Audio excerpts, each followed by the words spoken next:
नमस्कार। कभी सोचा है कि क्या एक शादी, सिर्फ एक शादी, किसी पूरे साम्राज्य की किस्मत बदल सकती है? राजस्थान के इतिहास में एक ऐसा ही फैसला लिया था आमेर के राजा भारमल ने। जी हाँ, वो पहले राजपूत शासक थे जिन्होंने मुगलों से संधि की और इस एक कदम से न सिर्फ अपने राज्य को बचाया, बल्कि आने वाली कई पीढ़ियों का इतिहास ही बदल कर रख दिया। तो चलिए, आज इस ऐतिहासिक गठबंधन की कहानी को जरा गहराई से समझते हैं।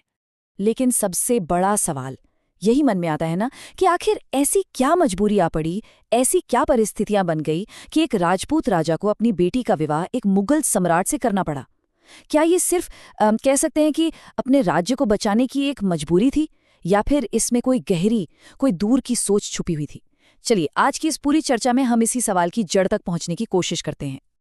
देखिए, राजा भारमल के इस ऐतिहासिक फैसले को अगर समझना है तो हमें थोड़ा सा समय में पीछे चलना होगा।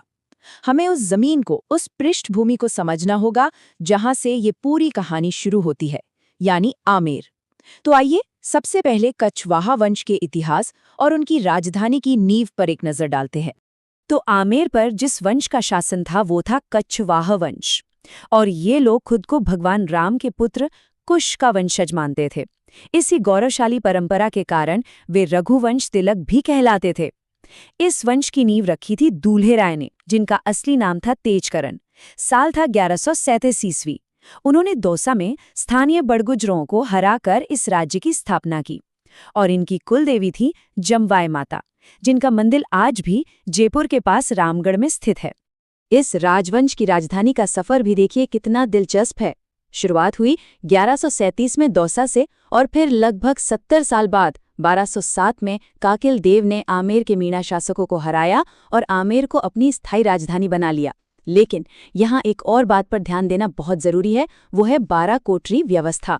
दरअसल राजा भारमल के दादा पृथ्वीराज कछवाहा ने अपने 12 बेटों में राज्य को बांट दिया था। अब इस व्यवस्था ने आमेर के सामंती ढांचे को तो मजबूत किया, लेकिन इसने भविष्य में होने वाले घर के झगड़ों और पारिवारिक कलह की नींव भी रख दी, जिसका सीधा असर पड़ना था भारमल के शासन पर। तो ये थी आमेर की पृष्ठभूमि, और इसी उथल-पुथल भरे माहौल में एंट्री होती है हमारे आज के मुख्य किरदार राजा भारमल की। देखिए, जब भारमल सिंहासन पर बैठे तो आमेर की हालत सच कहें तो बहुत नाजुक थी। उन्हें विरासत में एक ऐसा राज्य मिला था जो अंदरूनी और बाहरी दोनों तरह के खतरों के तूफान से घिरा हुआ था।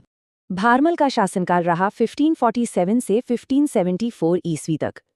ये वो दौर था जब पूरे हिंदुस्तान की सियासत बहुत तेजी से बदल रही थी और दिल्ली में मुगल अपनी सत्ता मजबूत करने में लगे थे।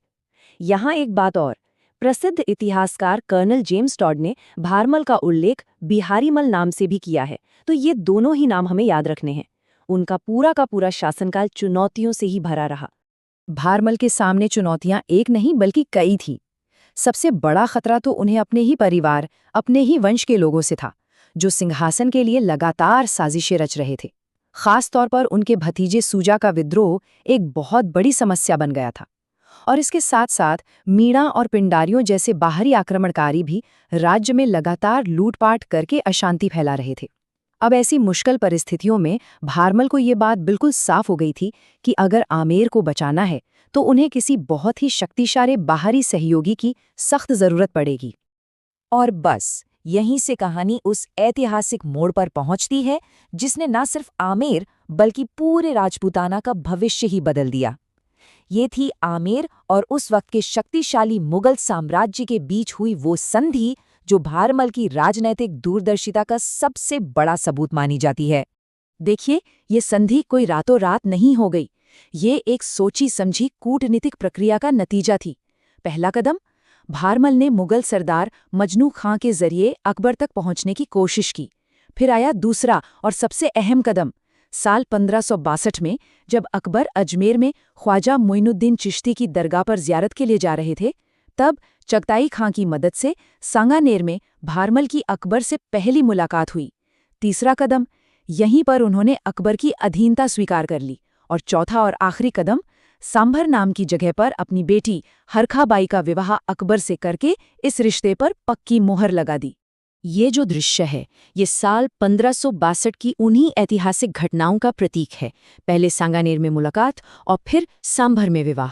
ये सिर्फ दो परिवारों का मिलना नहीं था, ये दो बड़ी शक्तियों का एक ऐसा गठबंधन था जिसने राजस्थान के राजनीतिक समीकरणों को हमेशा हमेशा के लिए बदल के रख दिया। इस तथ्य को बहुत अच्छे से याद रखना है, परीक्षा के लिहाज से ये बहुत जरूरी है। भारमल राजस्थान के पहले ऐसे शासक थे जिन्होंने मुगलों से वैवाहिक संबंध स्थापित करके उनकी अधीनता स्वीकार की। यही वो बात है जो उन्हें इतिहास में एक अनोखा और हाँ, अक्सर विवादित स्थान भी देती है। चलिए अब इस संधि के मुख्य किरदारों पर भी एक नजर डालते हैं। एक तरफ थे राजा भारमल, जिन्हें अकबर ने अमीर उल उमरा की उपाधि और 500 का मनसब दिया। दूसरी तरफ थी उनकी बेटी हरखाबाई, जिन्हें हीर कुंवर के नाम से भी जाना जाता है और जिन्हें लोकप्रिय संस्कृति में जोधाबाई भी कहा गया। शहजादे सलीम के जन्म के बाद उन्हें मरियम उज़ ज़मानी की उपाधि मिली और इन्हीं के बेटे सलीम आगे चलकर सम्राट जहांगीर बने। अब सवाल ये उठता है कि भाई इस संधि का आमेर पर असर क्या पड़ा? क्या भारमल को वो मिला जिसकी उन्हें तलाश थी? चलिए इस गठबंधन के नतीजों और इसके दूरगामी प्रभावों को देखते हैं। ये संख्या देखिए, 5000। ये कोई मामूली नंबर नहीं है। ये उस सम्मान, उस पद का प्रतीक है जो अकबर ने राजा भारमल को दिया था। ये था 5000 का मनसब, जो उस समय मुगल दरबार में सबसे ऊंचे पदों में से एक माना जाता था। और ये इस बात का साफ संकेत था कि आमेर अब मुगल साम्राज्य का एक बहुत महत्वपूर्ण सहयोगी बन चुका है। आइए इन शब्दों का मतलब भी समझ लेते हैं, क्योंकि ये परीक्षा में सीधे सीधे पूछे जाते हैं। मनसब मुगल प्रशासन में एक रैंक या पद था, जिससे किसी अधिकारी की हैसियत, उसकी सैलरी और उसे कितने घुड़सवार रखने हैं ये सब तय होता था। और अमीरुल उमरा का मतलब था अमीरों का अमीर या मुख्य सामंत। ये एक बहुत ही प्रतिष्ठित उपाधि थी जो भारमल के ऊंचे रुतबे को दिखाती है। और ये जो कथन है ये इस संधि के सार को पूरी तरह से बयां कर देता है। ये एक दूरदर्शी राजनीतिक कदम था। इस एक फैसले से भारमल ने अपने राज्य को अंदरूनी और बाहरी दोनों ही खतरों से सुरक्षित कर लिया। और इसी संधि ने आमेर के लिए विकास और समृद्धि के नए रास्ते भी खोल दिए। इस संधि का फायदा सिर्फ भारमल तक ही नहीं रुका, बल्कि उनकी आने वाली पीढ़ियों को भी मिला। उनके बेटे भगवंत दास, वो भी एक बड़े मनसबदार बने और पंजाब के गवर्नर भी रहे। उन्होंने भी अपनी बेटी मानबाई का विवाह अकबर के बेटे सलीम यानी जहांगीर से करके इस गठबंधन को और भी मजबूत किया। लेकिन इस वंश के सबसे चमकते सितारे तो भारमल के पोते राजा मानसिंह साबित हुए।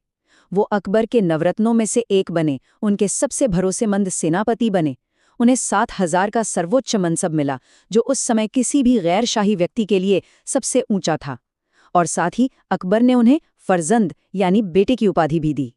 तो अगर राजा भारमल की इस राजनीतिक सूझबूझ की कहानी आपको रोचक लग रही है और इतिहास के ऐसे ही और भी पन्नों को हमारे साथ पलटना चाहते हैं, तो हमारे चैनल को सब्सक्राइब करना बिल्कुल न भूलें। इस पूरी प्रस्तुति के विस्तृत नोट्स और दूसरे अपडेट्स के लिए हमारे टेलीग्राम चैनल से भी जरूर जुड़ें। तो चलिए अब तक हमने जो कुछ भी सीखा है उसे परीक्षा के नजरिए से परखने का समय आ गया है। ये खंड आपकी तैयारी को और मजबूत करने में काफी मदद करेगा। तैयार हो जाइए कुछ जरूरी सवालों के लिए। तो पहला सवाल ये रहा, भारमल ने अकबर से अपनी पहली सबसे महत्वपूर्ण मुलाकात किसकी मदद से की थी? आपके विकल्प हैं मजनू खां, बैरम खां, चगताई खां या हाजी खां। जरा याद करने की कोशिश कीजिए, हमने इस पर बात की थी, थोड़ा सोचिए। जी हाँ, बिल्कुल सही जवाब है सी, चगताई खां। यहाँ एक बात याद रखिएगा कि मजनू खान ने शुरुआती संपर्क में मदद की थी, लेकिन 1562 में सांगानेर में जो निर्णायक मुलाकात हुई वो चगताई खां की मदद से ही हो पाई थी। चलिए अब अगला सवाल देखते हैं।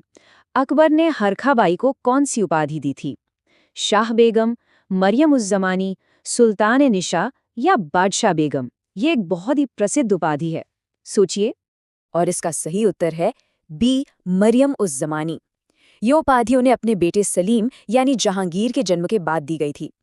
यहाँ पर एक और बात है जो अक्सर कंफ्यूज करती है, वो है शाह बेगम की उपाधि। तो याद रखिएगा, ये उपाधि भगवंत दास की बेटी और जहांगीर की पत्नी मानबाई को मिली थी।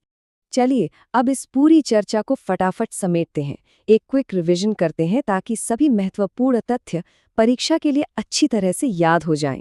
तो राजा भारमल के बारे में जो मुख्य बातें हमें याद रखनी हैं वो ये हैं। वंश आमेर का कछावा वंश, शासनकाल 1547 से 1574 तक, साल 1562 में सांगानेर में मुगल अधीनता स्वीकार की और सांभर में अपनी बेटी हरकाबाई का विवाह अकबर से किया। उन्हें उपाधि मिली अमीर उल उमरा और मनसब मिला 5000 का। और सबसे जरूरी बात जिसे कभी नहीं भूलना है, वे मुगलों के साथ संधि और वैवाहिक संबंध स्थापित करने वाले पहले राजपूत शासक थे। और जाते जाते ये सवाल मैं आप सबके लिए छोड़ रहा हूँ, भारमल की इस नीति को किस नज़र से देखा जाए? क्या ये अपने राज्य को बचाने के लिए किया गया एक मजबूरी भरा समझौता था, या फिर ये बदलते हुए समय को पहचान कर उठाया गया एक बहुत ही दूरदर्शी और साहसिक राजनीतिक कदम था? इस पर विचार जरूर कीजिएगा। उम्मीद है इस विश्लेषण से राजा भारमल के ऐतिहासिक महत्व को समझने में मदद मिली होगी। धन्यवाद।